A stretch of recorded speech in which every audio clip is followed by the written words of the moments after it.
과거로부터 지금 이제 현재에 왔습니다. 네, 그래서 저는 그 제목에도 있듯이 현대적 활용 방안, 눌제집을 그렇다면 현대적으로 어떻게 활용할 것인가라는 주제로 교육, 그리고 문화 콘텐츠, 그리고 지역 문화 관광이라는 큰 세 가지 카테고리로 살펴보고자 합니다.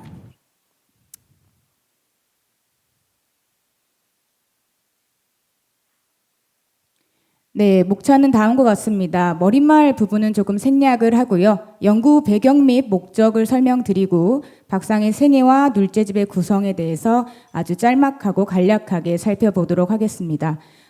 그리고 이 연구의 본론이라고 할 수 있는 눌제집의 현대적 활용 방안에 대해서 다음과 같이 세 가지. 첫째, 교육 자료로서의 활용 가능성. 그리고 둘째, 문화 콘텐츠 자원으로서의 눌제집. 그리고 세 번째, 지역 문화 관광과 눌제집 이렇게 살펴보도록 하겠습니다.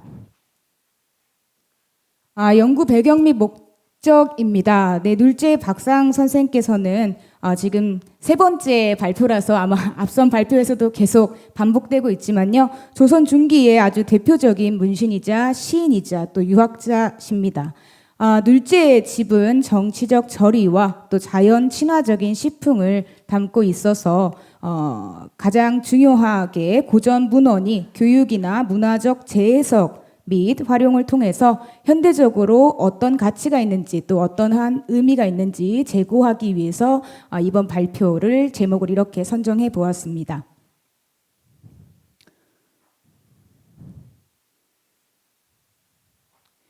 네, 박상 선생님의 생애를 간략하게 다시 한번 살펴보도록 하겠습니다. 자는 창세이고요. 호는 눌제, 본가는 충주입니다.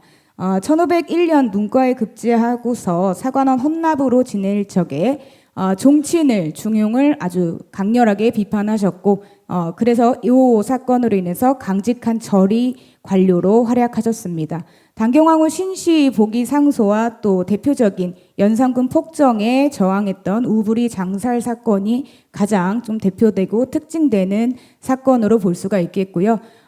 청백리로 두 차례 녹선되면서 서거정 이후에 사가로 평가가 되었습니다. 시호는 문간인데요. 이 문이라는 시호가 당시에 가장 받기 힘든 시호 중에 하나입니다. 그래서 시호가 문간이라는 점도 중요한 지점이라고 볼 수 있겠습니다.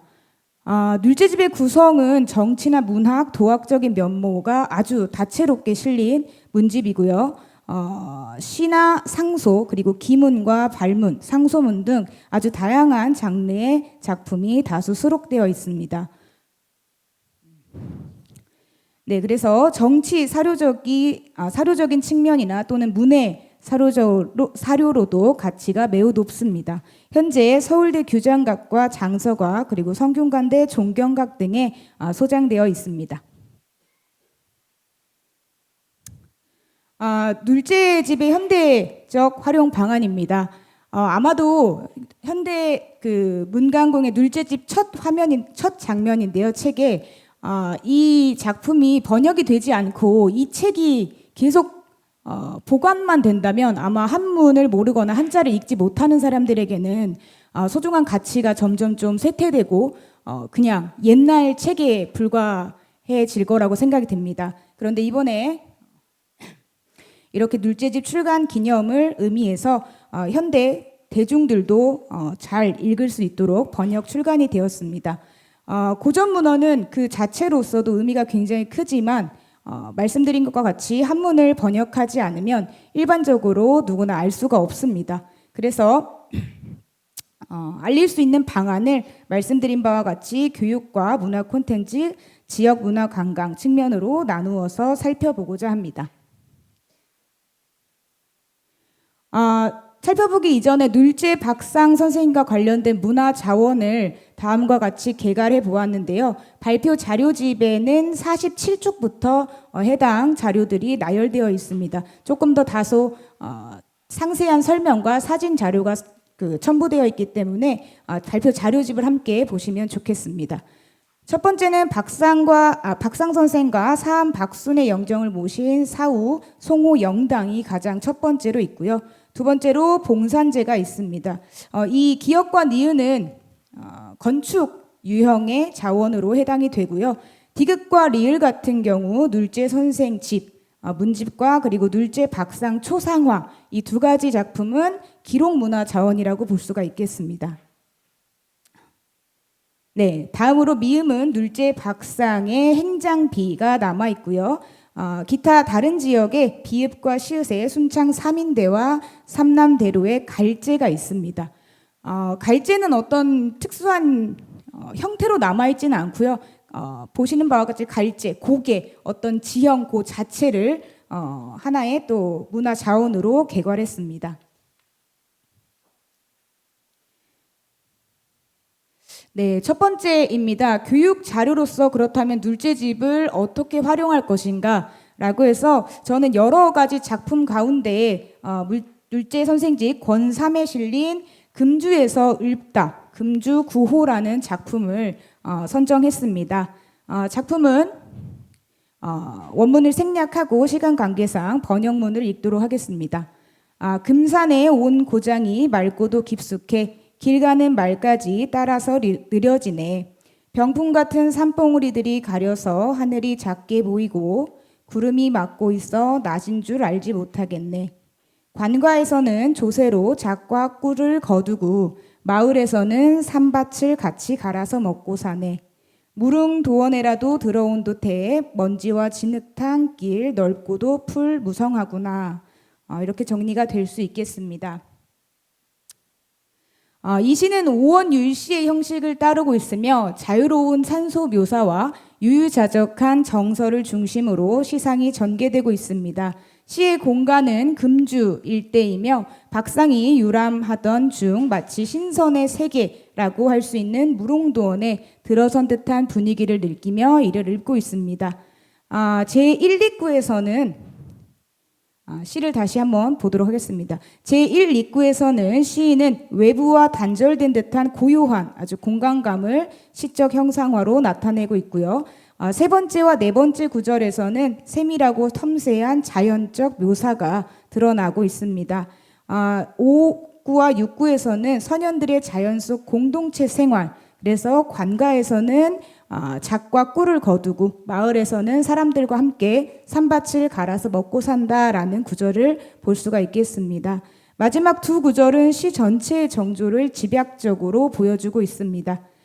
이 작품을 선정한 이유는 첫째는 공간 이미지와 정서의 연결을 통해서 시각적 상상력을 자극한다는 것입니다. 그래서 학생 내지는 학습자들에게 이 자연시를 읽고서 자연을 상상할 수 있는 기회를 부여할 수 있다는 것입니다. 둘째는 공동체와 생태윤리 그리고 오늘날의 생태 전환 교육으로 연결해 해석할 수 있기 때문입니다.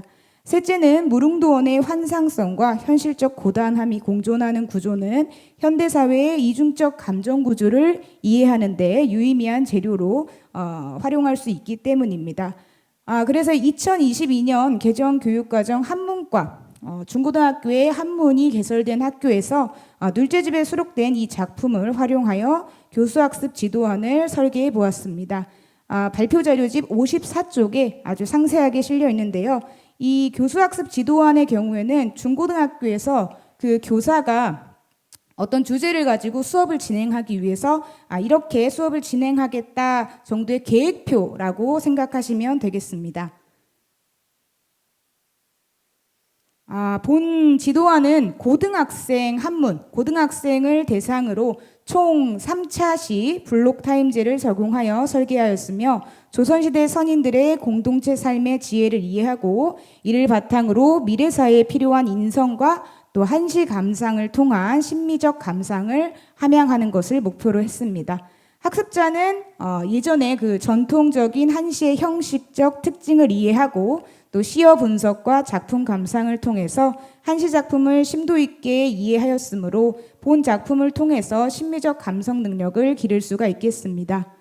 이 밖에 비슷한 자료들을 아주 잘 선정하게 되면 대학의 한문 교육이나 또는 한문학과에서 눌제집을 활용해서 보다 심층적인 연구와 교육을 진행할 수 있겠습니다. 단경황후 신씨 보기 상소 사건과 우불이 장살 사건 등은 대중적인 인성교육이나 윤리교육 소재로도 충분히 활용할 수가 있겠습니다. 다음으로는 문화 콘텐츠 자원으로서의 눌제집입니다. 문화 콘텐츠란 문화사업이나 문화주체 활동을 통해 생겨난 문화적 요소가 체화된 저희가 익숙하게 알고 있는 이미지나 영상 등의 자료 또는 정보를 의미합니다. 그래서 대표적으로 영화나 드라마 같은 방송 콘텐츠가 있고요. 또 20대나 30대 젊은 층에 유행하는 만화나 웹툰, 애니메이션 등이 있습니다. 문화 콘텐츠 자원으로서 가장 두드러지는 소재는 바로 고양이 전설과 관련된 작품인데요. 해당 부분을 한번 빠르게 읽어보도록 하겠습니다. 연산군이 나주 우브리의 딸을 들여 총애하였다. 우브리는 천인의 아들로서 은혜를 믿고 횡포를 부려 남의 부녀와 전원을 빼앗았었는데 조정과 제야에서 이를 근심하면서도 그의 죄를 바로잡는 자가 없었다. 병인년 가을에 선생이 전라도사로서 금성관에서 우브리에게 장을 쳐 죽였다. 선생이 화를 면할 수 없을 것이라 스스로 헤아리고 대명하기 위해 서울로 올라갈 적에 어떤 고양이가 큰 길에서 작은 길로 들어가면서 방황하는 모습이 마치 길을 가리키는 것 같았다. 선생이 이상하게 여겨 마침내 작은 길을 따라갔다. 연산군은 우브리가 죽었다는 소식을 듣고는 선생을 의금부로 잡아오라고 즉시 명령을 내렸는데 의금부 낭청은 큰 길로 가서 선생과 서로 어긋났다. 마침 중종이 반정하여 선생이 참혹한 화를 면할 수 있었다라는 이야기입니다. 고양이를 따라갔다가 죽음을 모면한 이야기를 눌제 선생집 부록 권이 서술 부분에 실려 있습니다. 이러한 이야기가 기존 콘텐츠에 없느냐? 그것은 아닙니다. 실제로 다음 자료에서 보시는 것처럼 광주시에서 제작한 눌제 박상 선생의 고양이 전설이라는 웹툰이 이렇게 단편적으로 2장 정도로 전해지고 있습니다. 그런데 고양이 전설을 보다 친근하게 전달하고 또 지역 고전 인물을 이렇게 소개했다는 점에서는 일정한 의의가 있겠습니다만 어떤 희화적 연출이나 단편적 구성 또는 인물의 내면성을 나타내기에는 조금 다소 부족한 부분들이나 한계가 있다고 판단이 됩니다. 네, 또한 박상 선생을 표상하는 절의와 정의의 핵심 가치가 이러한 자료에서는 충분히 드러나지 않아서 이런 점을 수정해서 문화 콘텐츠를 만드는 방안들을 제시하고 있습니다. 고전문학은 현대 문화 콘텐츠의 풍부한 원천 서사로서 그 위상을 발휘합니다. 고전이 그 시공간적 거리에도 불구하고 계속해서 대중 문화 콘텐츠로 변용되는 까닭은 작품에 담긴 의미나 그런 어떤 사상이 시대를 초월하는 보편적 가치를 지녔기 때문입니다. 대표적으로 눌제 박상과 고양이 전설은 판타지 또는 모험문 요소를 가미해서 고양이 캐릭터를 박상의 어떤 신비한 조력자, 목숨을 살려준 어떤 굉장히 중요한 접점으로 설정하고 기상천외한 사건들을 해결해 나가는 웹툰으로 개발하면 좋겠다는 생각입니다. 다만 그 앞에서 살펴본 단편 자료가 아닌 이번에 완역된 눌제집을 기반으로 조금 서사성을 갖춘 웹툰 작품으로 개발되는 것이 좋겠다는 의견입니다. 두 번째는 박상의 신비 보기상소는 중종반전 이후에 혼란스러운 정치 상황과 또 훈구파와 살인파 간의 첨예한 대립 그리고 왕비 신씨의 비극적인 삶을 중심으로 사극으로 제작할 수 있는 소재가 되겠다는 생각입니다. 또는 우브리 사건은 권력형 비리에 맞서는 정의로운 관료의 이야기로 현대적 시사점을 담은 시대극이나 또는 수사극 등으로 변주가 충분히 가능하다는 생각입니다.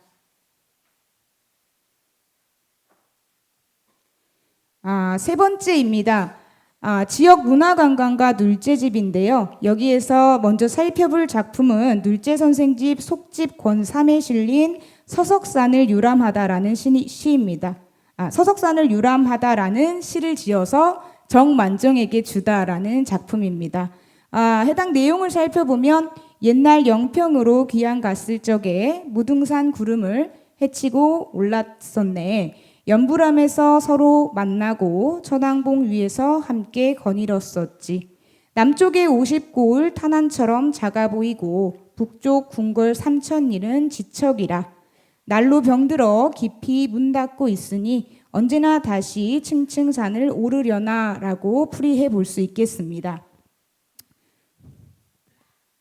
이 작품을 먼저 살펴본 이유는 니은 항목을 먼저 살펴보도록 하겠습니다. 제가 지역 관광, 문화관광가 눌제집이라는 데에서 가장 먼저 생각이 들었던 부분은요, 이 눌제집 수록 유산시를 활용한 등산로, 현판을 제작하면 아주 좋겠다는 생각입니다. 인구가 100만 명 이상 사는 대도시에 자리 잡은 그 유산시를 활용한 등산로 현판 제작 방안을 생각한 이유는요, 인구가 100만 명 이상 사는 대도시에 자리 잡은 해발 1000m 높이에 사는 무등산이 전 세계에서 아주 유일합니다. 네, 그래서 이 산에 1년간 유입되는 등산객의 숫자가 굉장히 많고요. 그래서 이러한 장점을 가진 무등산에 박산 선생의 현판을 설치함으로써 불특정 다수의 어떤 대중들에게 박상이라는 인물을 알릴 수 있는 좋은 기회라고 생각이 들었습니다. 이러한 좋은 사례로 지리산 청왕봉에서 제석봉으로 향하는 방면에는 남명조식의 작품과 남명조식이 지리산을 올랐다가 읊은 작품을 소개한 현판이 되어 있습니다. 기억으로 다시 올라가 보면요, 문학기행 코스 개발도 하나의 방안이 될 수 있겠다는 생각입니다. 눌제 박상의 생애와 사상을 중심으로 한 문학기행 코스는 그의 삶과 문학적 성취를 현장 중심에서 체험할 수 있는 유의미한 문화관광 프로그램이 될 것입니다. 광주를 거점으로 하는 호남문학 저리투어와 같은 강역 관광 코스나 또는 광주 지역에 국한되지 않고 나주나 순창의 삼인대나 기타 등의 인접지역과의 연계를 통해 눌제 박상 문화 역사 벨트를 구축해서 광역의 관광 상품으로 확장하는 방안도 있겠습니다. 다음으로 지역 특화 상품 기획 방안입니다. 눌제 박상 관련 문화자원을 활용하여 지역의 특색을 살린 상품을 기획함으로써 방문객에 특별한 경험을 제공하고 지역 경제 활성화에 기여할 수 있는 방법입니다. 특히 순창 삼인대에서 진행되는 3인 문화 기념 행사를 더욱 대중적이고 몰입감 있는 문화 콘텐츠로 발전시키는 방안을 제안합니다. 네 번째는 기념품 및 체험 행사의 다양화입니다. 기념품으로는 눌제집 테마 문구류를 개발하여 박상의 식구나 친필 서체 또는 노트나 엽서, 책갈피 등을 제작하는 방법입니다. 그의 자연시에서 영감을 받은 디자인을 적용하여 문학적 감성을 더할 수 있습니다. 아주 대표적인 사례로 최근에 국립중앙박물관에서 출시된 전통적이면서도 현대적인 감각을 가미한 제품들이었습니다. 필통이나 찻잔 등을 그 일상생활에 익숙하게 사용되는 생필품이나 문구류 등을 출시하면서 대중들의 아주 큰 호응을 얻은 바 있습니다. 또한 고양이 전설을 모티브로 한 봉제 인형이나 열쇠고리 등을 친근하고 대중적인 캐릭터 상품으로 개발 방안 강구하면 좋은 소재가 될 것이라 생각이 들었습니다. 네, 아주 짧게 살펴보고 맺은말을 읽어보도록 하겠습니다. 본 발표는 조선 중기의 대표적인 문인이자 강직한 선비였던 눌제 박상의 문집, 눌제의 집이 지닌 고유한 가치를 현대적 맥락에서 재조명하고 이를 대중적으로 확산하며 활용 가능성을 높이는 데 목적을 두었습니다. 우선 교육자료로서 눌제집의 활용 가능성을 제시하였습니다. 두 번째로 문화 콘텐츠 자원으로서 눌제집의 잠재력을 탐색하였고 박상의 생애와 작품에 나타난 극적인 요소들은 웹툰이나 드라마, 게임 등 다양한 문화 콘텐츠의 원천서사가 될 수 있겠습니다. 마지막으로 지역 문화관광 활성화 측면에서 눌제집의 활용 방안을 제시하였습니다. 이러한 논의를 종합해 볼 때 눌제집은 옛 문헌에 그치지 않고 현대사회의 교육이나 문화 콘텐츠, 지역 문화 관광 등 다양한 분야에서 새로운 가치를 창출하며 대중과 소통할 수 있는 매개체가 될 수 있음을 확인하였습니다. 다만 발표 자료는 없지만 다만 조금 아쉬운 부분은 제가 발표 제목을 선정할 때 처음에 아주 그 포부가 크게 세 가지 방향에서 모두 살펴보자라고 제목을 교육과 문화 콘텐츠와 지역 문화 관광으로 설정했었었는데요. 막상 하다 보니 이 하나하나의 카테고리가 실제로는 너무 커서 이 한 발표 20분이나 아니면 한 발표 안에 다 담기가 굉장히 어렵다는 것을 쓰면서 체감을 많이 했습니다. 그래서 추후에 각각의 한 카테고리별로 좀 나누어서 분류를 해서 조금 더 체계성을 갖추어 나가는 방법으로 추후에 보완을 더 할 예정입니다. 네, 이상으로 발표를 마치도록 하겠습니다.